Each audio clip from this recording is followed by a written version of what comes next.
Our gospel reading for this week comes from John 15, verses 1 through 8. And as I read this, listen for the Lord speaking to you. I am the true vine, Jesus says, and my Father is the vine grower. He removes every branch in me that bears no fruit. Every branch that bears fruit, he prunes to make it bear more fruit. You have already been cleansed by the word that I have spoken to you. Abide in me, as I abide in you. Just as the branch cannot bear fruit by itself unless it abides in the vine, neither can you unless you abide in me. I am the vine. You are the branches. Those who abide in me and I in them bear much fruit, because apart from me you can do nothing. Whoever does not abide in me is thrown away like a branch and withers. Such branches are gathered, thrown into the fire, and burned. If you abide in me, and my words abide in you, ask for whatever you wish, and that it will be done for you. My Father is glorified by this, that you bear much fruit and become my disciples. Family, this is the word of the Lord.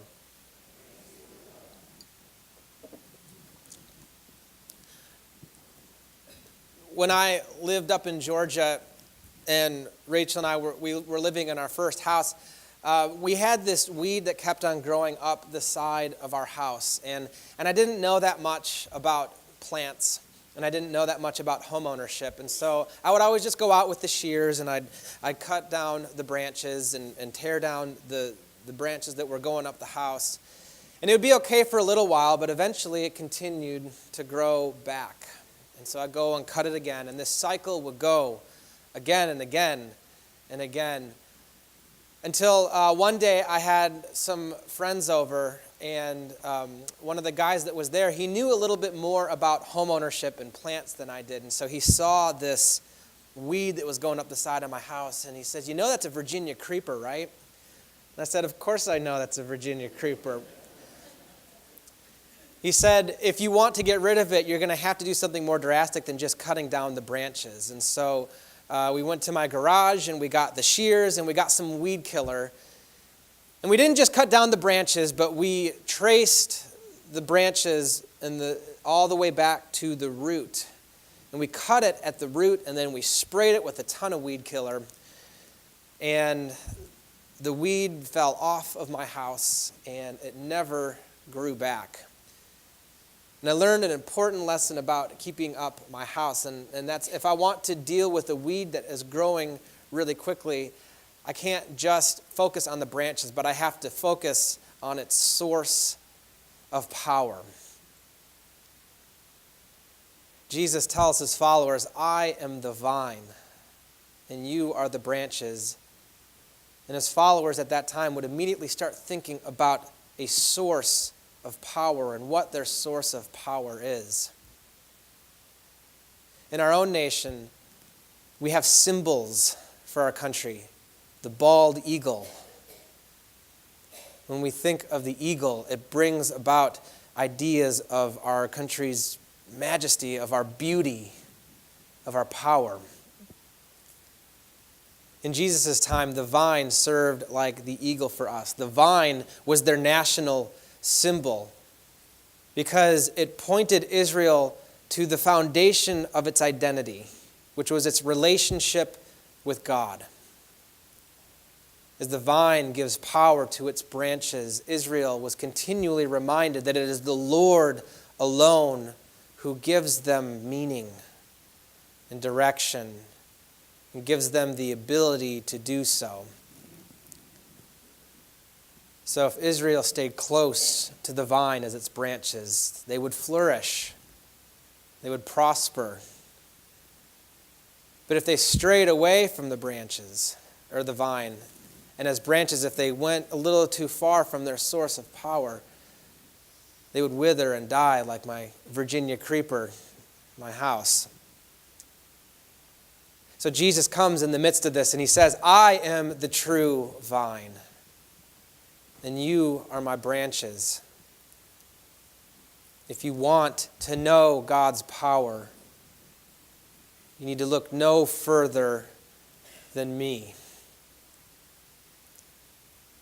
And that's where we find ourselves today as disciples of Christ, following Jesus Christ to the best of our ability. We look to Jesus to know about God's power. And in doing so, if we stay close to the vine, Jesus will give us power. Now, what do I mean by power? I don't think it means that we can scale walls or fly in the sky like some goofy superhero or anything like that. I think what it does mean, though, is that when we stay close to Christ, when we are His branches and we look to Him as the true vine, we will find ourselves with the power to do things that we could not do on our own. You know, when I'm trying to exercise, if I'm by myself, I can run for a mile or two. But then I get bored, I get discouraged. I convince myself that I've done enough to eat those 3 slices of pizza later that night. But if you put me on a team full of people, I'll find myself burning thousands and thousands of calories and exercising for hours on end. And it's because I'm surrounded by people who are giving me encouragement, who are challenging me, who are pushing me to do what I couldn't do on my own. In the same way, when we journey this life, we are in desperate need of God's power to help us do what we cannot do on our own. Because if we try to do this thing without God, this whole life thing, this faith thing, this love thing, we run into our limitations as human beings. We run into our own prejudices. We run into our own fears. We run into our own wounds that are festering inside of us. And all of a sudden we find the limitations of what we can do on our own. Last night a group of us went to go see The Shack, and there was a line in the movie that really stuck with me. At the core of The Shack is about a dad who was working through the grief of the death of his daughter who was kidnapped and murdered. And he's having this conversation with God, and God is trying to get this dad to open up. And finally he does, and he says, "Where were you when my daughter died? Where were you in the midst of all that we have had to go through as a family?" And God responds to Mac, the dad, and says, "When all you see is your own pain, it's hard to see anything else." In the same way, if we do not stay close to Christ, we will become enveloped in our own short-sightedness, our own humanity. And we will sell ourselves short of what God has called us to do. But if we really look at ourselves as the branches and Christ as the vine, Christ promises us to give us the power to do what we could not do on our own. This isn't a prosperity gospel. It's not a promise that if we believe in Christ, good things will happen to us. And it's not a promise that life will be easy. Please do not hear me saying that. But if we trust in Jesus Christ alone, He will give us the power to love in a way that we could not love on our own. He will give us the power to persevere through our hardships in a way that we could not do on our own. And if we stay close to the vine, He will give us the power to go out and continue His ministry of feeding the hungry, giving shelter to the poor, giving hope to the hopeless. God will give us the power to see hope in just about anything. And that, brothers and sisters, is what transforms the world. That is what changes the world. But we can't do it on our own. We can't do it based on what we think is right and wrong. We can't do it based on what we think should and should not be. The only way that we can get through this life and live in the way that God has called us to do is to look to Him as that source of power. Especially in those moments when life hits us hard, when tragedy strikes, when we find ourselves at our wits' end and we're just bombed out and depleted. God promises us to give us the power to persevere, to see the light at the end of the tunnel, and to embrace and share His hope, not only with ourselves and our loved ones, but the entire world. That is the gift that each and every one of us get. It is the gift that we receive when we embrace this love of Jesus Christ, the true vine.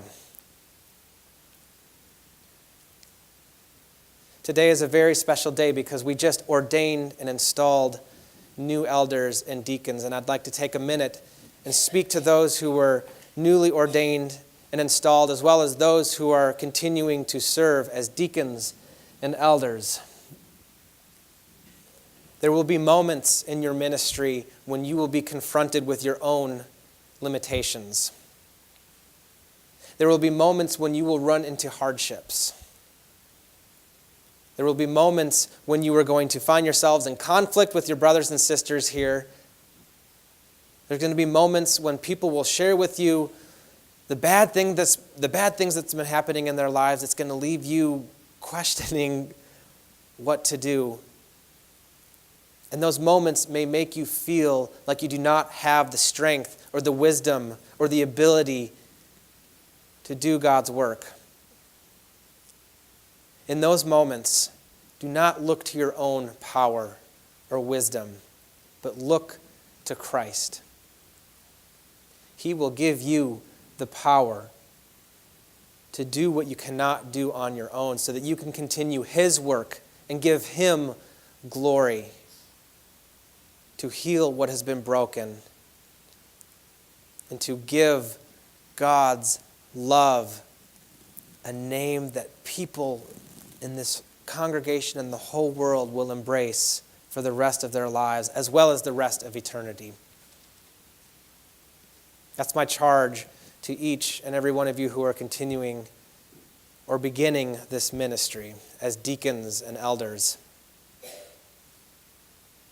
But I hope that the rest of you are also listening, because it's something that all of us can take to heart.